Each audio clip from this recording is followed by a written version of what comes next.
अखिल भारतीय किसान महासभा की 2 दिवसीय बैठक ग्रीन हेवन रिसोर्ट चंदवा आरा में संपन्न हुई।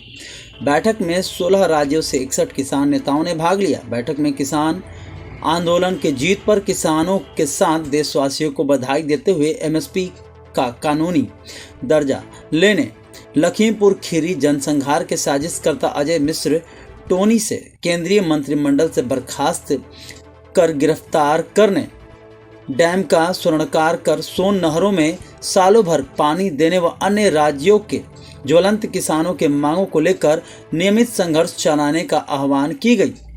अखिल भारतीय किसान महासभा की 2 दिवसीय बैठक आरा में संपन्न हुई। बैठक का संयुक्त अध्यक्षता राष्ट्रीय उपाध्यक्ष सुदर्शन नट पंजाब, देवेंद्र सिंह चौहान मध्य प्रदेश, सुभाष कुस्तरे महाराष्ट्र, प्रेम सिंह गहलवात हरियाणा, कार्तिक पाल पश्चिम बंगाल, फूलचंद्र देवा राजस्थान, जयप्रकाश नारायण उत्तर प्रदेश, रामदेव वर्मा, कृष्णदेव यादव, शिवसागर शर्मा बिहार सहित 9 सदस्यीय ने किया। बैठक का उद्घाटन करते हुए किसान महासभा के राष्ट्रीय महासचिव पूर्व विधायक राजा राम सिंह ने कहा कि किसान आंदोलन भाजपा सरकार की हर साजिश व हमले का मुकाबला करते हुए धैर्य का साहस के साथ जीत की मंजिल तक पहुंचाया है।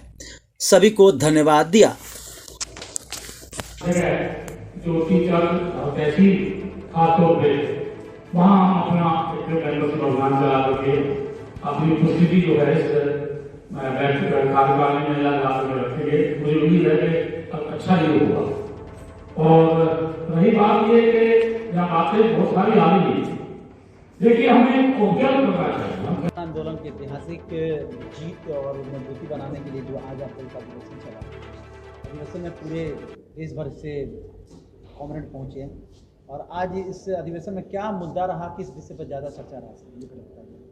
देखिए, इसमें अभी तक जो एजेंडे पर हमने बात किया है वो एक तो था जो इतना बड़ा आंदोलन चला जिसको ठीक ही आपने ऐतिहासिक आंदोलन कहा है, उसका क्या क्या डिमेंशन रही, क्या क्या उसकी प्राप्तियां रहीं, क्या क्या उसमें और हो सकता था, हम उसमें क्या क्या कर सके और क्या क्या और कर सकते थे, इस पर चर्चा हुई है।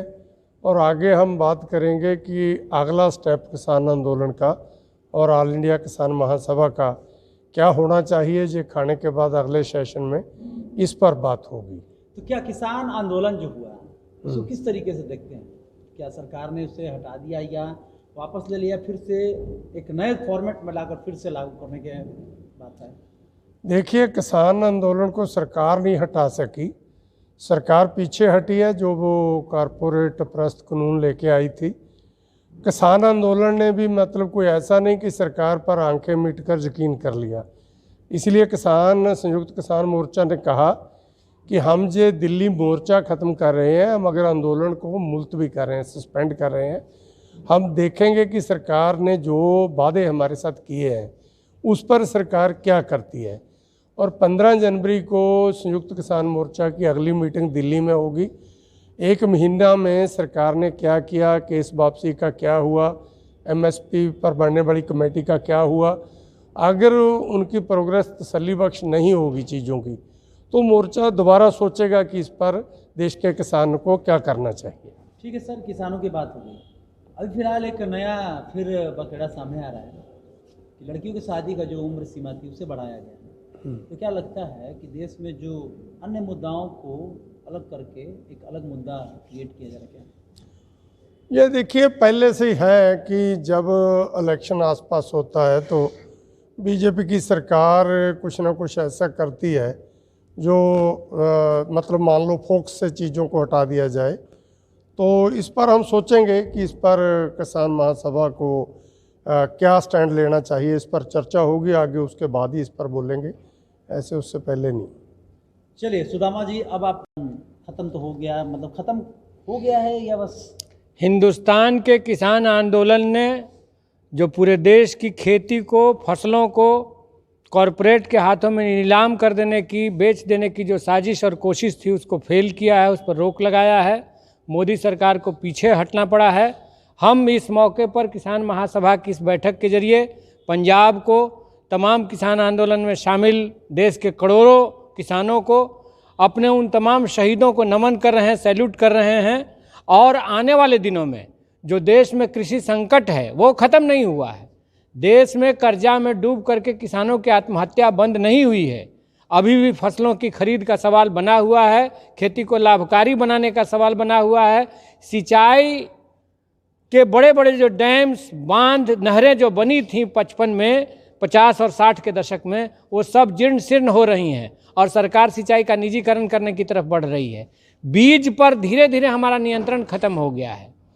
अब बहुराष्ट्रीय कंपनियों के हाथ में बीज चला गया है। तो सारे मुद्दे हैं जिन पर किसान महासभा की राष्ट्रीय कार्यकारिणी में बात हो रही है और आने वाले दिनों में किसान महासभा हिंदुस्तान के बटाईदारों, छोटे किसानों, मझोले किसानों, कृषि मजदूरों, उनके जीवन स्थिति के बेहतरी के लिए संघर्ष को तेज करेगी, संयुक्त रूप से भी, स्वतंत्र रूप से भी।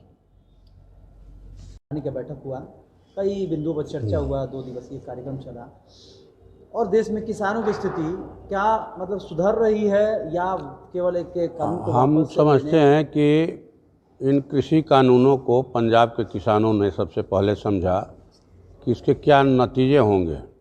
अगर कॉरपोरेट घरानों का अनाज के उत्पादन, अनाज के वितरण, अनाज के भंडारण पर कब्जा हो जाएगा तो ये 2,68,000 करोड़ के अनाज के व्यापार का कहा जाए कि वो मैंने कहे कि इस्तेमाल करेंगे, गरीबों की भूख का वो सौदा करेंगे, वो व्यापार करेंगे। इसीलिए ये लड़ाई शुरू हुई पंजाब से और पूरा देश इसमें शामिल हुआ और मोदी सरकार को पीछे हटना। हम लोग बिहार में देख रहे हैं कि किसानों की हालत बदतर है। पंजाब हरियाणा में तो एमएसपी पर किसानों को अनाज की खरीद की स्वतंत्रता है, वो बेचते हैं, लेकिन हमारे यहाँ है कि किसान 1.5 गुना दाम पर खाद खरीद रहे हैं।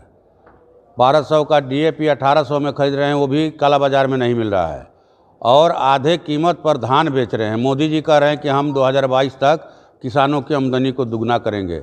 अगर किसान महंगा खाद खरीदेंगे, सस्ता धान बेचेंगे तो आमदनी कैसे दुगनी होगी। इसलिए आज की इस बैठक में इस पर सवाल होगा कि जिन राज्यों में एमएसपी पर अनाज की खरीद नहीं होती वहाँ पर आंदोलन को कैसे तीव्र किया जाए और बिहार में जो भंग बाजार समितियां हैं उनको पुनर्बहाल किया जाए, जिनके भंग होने के बाद 2006 के बाद देश की किसानों की दुर्दशा के साथ साथ बिहार के किसानों की अति दुर्दशा बढ़ी है। इस पर चर्चा होगी। धन्यवाद।